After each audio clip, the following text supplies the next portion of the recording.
আসসালামু আলাইকুম। আজকে হচ্ছে চাঁদপুর চলে আসলাম। আর চাঁদপুর আসা মানে কি? চাঁদপুর আসা মানে হচ্ছে ইলিশ নেওয়া। আর চাঁদপুর হচ্ছে ইলিশের বাড়ি। আর চাঁদপুরে এসে যদি ইলিশ না নিতে পারি তাহলে কেমনে হয়? এখন সরাসরি হচ্ছে ইলিশের দোকানে চলে আসলাম। আর চাঁদপুরে তো এত পরিমাণে ইলিশ আপনারা হয়তো না আসলে বুঝবেনই না। আর চাঁদপুরে আসছিলাম কেন সেটা আপনাদের কাছকে বলি। আমি হচ্ছে বাইরে চলে যাব, সেই কারণে হচ্ছে পাসপোর্ট বানানোর জন্য আসছিলাম। কিন্তু আইসা দেখি এতটা পরিমাণে মানুষের গ্যাঞ্জাম চলতেছে এই জায়গায়। যেমন আগে জানতাম হচ্ছে পাসপোর্ট যখন জমা দিব তখন হচ্ছে আপনার সিরিয়াল দেওয়া লাগে। আর এখন থেকে পাসপোর্ট যখন আমি অ্যাকসেপ্ট করতেছি তখন কি পরিমাণ প্রায় 200 থেকে 300 লোকের কাছে আমার সিরিয়াল দিতে হয়েছে। তো আমি চিন্তা করলাম যে এতক্ষণ সিরিয়াল দিয়ে রাখছি, বোরিং হয়ে গেছে। এখন যে আমাদের সুন্দর বড় স্টেশন যেটা চাঁদপুর, ওই জায়গাতে একটা ঘুরন দিয়ে আসে। আর ওই জায়গায় গেলে এমনিতেই মন ভালো হয়ে যায়। তো সাথে সাথে হচ্ছে একটা রিক্সা নিয়ে আমি রওনা দিয়ে ফেললাম। আর এই জায়গায় আসার পর আমার একদম কি বলবো যে অস্থিরতাটা ছিল ওই জায়গায়, এই জায়গায় আসার পর আমার অস্থিরতাটা কাইটা যায়। কারণ হচ্ছে এত সুন্দর একটা মনোমুগ্ধকর পরিবেশ ছিল এটা, যেটা আপনারা দেখতেই পারতেছেন। মানে অনেক সুন্দর। ওই যে সামনে যেটা দেখতেছেন এটা হচ্ছে চাঁদপুর পুরান বাজার বলা হয়। এই জায়গার মধ্যে আপনি একা আসলে কখনোই মজা পাবেন না। কারণ হচ্ছে এত সুন্দর ভিউর মধ্যে আপনি একা একা বসে কি করবেন? তা আমি হচ্ছে একা আসি নাই, আমার সাথে হচ্ছে 2 জন আছে। ওরা হচ্ছে আগে চলে আসছে আমাকে ফেলে। তো আমি ওদেরকে খুঁজে বের করার জন্য অনেক চেষ্টা করলাম। তো আলহামদুলিল্লাহ পেয়ে গেছি। তো নাহিদ হচ্ছে আমাকে দেখে সাথে সাথে হচ্ছে মুখটা ডাইকা নিছে। তো যাই হোক, ওরে আর দেখানোর চেষ্টা করলাম না। ও ডাইকা রাখছে। তো আমি আপনাদেরকে একটু ভিউটা দেখাই। আপনারা ভিউটা দেখলে অবশ্যই মনোমুগ্ধকর পরিবেশটা দেখলে আপনাদের কাছে ভালো লাগবে। দেখেন নদীর চারিদিকটা মোটামুটি ভালো, আজকে ওয়েদারটা ভালো ছিল। এই বিধায় অনেক সুন্দর লাগতেছে আরকি।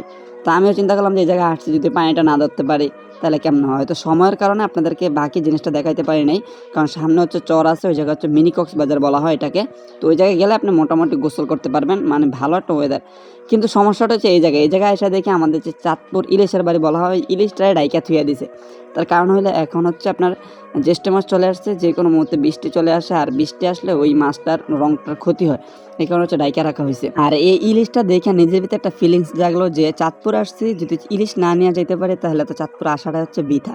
যে জায়গা বলা হয়েছে চাঁদপুর ইলিশের বাড়ি। তো সাথে সাথে হচ্ছে আমরা 3 জন মিলে ইলিশ নেওয়ার জন্য চলে আসলাম ইলিশের বাজারে।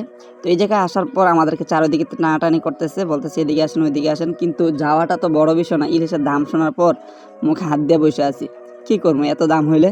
আমাদের কাছ থেকে তারা চাচ্ছে হচ্ছে আপনার 1 কেজি ইলিশের দাম হচ্ছে 2600 টাকা। তো এখন বলেন 1 কেজি ইলিশ যদি 2600 টাকা দিয়ে কিনি তাহলে কি একটা অবস্থা হবে? তো যাই হোক, আপনাদেরকে একটু দেখানোর চেষ্টা করি যে ইলিশটা আমরা কী দিকে কিনতেছি। আপনার হচ্ছে ওই যে মাথার সাইডে যে ইয়াটা থাকে ওইটা আমরা আলগিতে দেখতেছি। কারণ হচ্ছে ওইটার মধ্যে যদি রক্ত জমাট না থাকে তাহলে বুঝি যে এটা অনেক আগের ইলিশ। তো মোটামুটি দেখার পর একটা ইলিশ, তো যাই হোক আমরা অনেক বাছাবাছির পর হচ্ছে আমাদের একটা মাছই পছন্দ হয়। ওইটা হচ্ছে সর্বপ্রথম আমাদেরকে যে মাছটা দেখাইছিল, তো আমরা ওই মাছটাই নিয়ে নিলাম আর কি। তো চলেন আমরা দেখি এই মাছটার দাম কত আসে। তো আমরা হচ্ছে মূলায় টুলে আপনার হচ্ছে যেটা বলি আর কি, দাম দর করে হচ্ছে আমরা আপনার 2000 টাকা কেজি আনছি আর কি। তো চলেন দেখি 2000 টাকা কেজি হলে আমাদের দাম আসতেছে 2000, আর হ্যাঁ 2300 টাকা। তো যাই হোক, আপনারা ইলিশের দামটা জানতে পারছেন। কেমন হয়েছে ভিডিওটা অবশ্যই আপনারা কমেন্টে জানাবেন। আসসালামু আলাইকুম ওয়া রাহমাতুল্লাহি ওয়া বারাকাতুহু।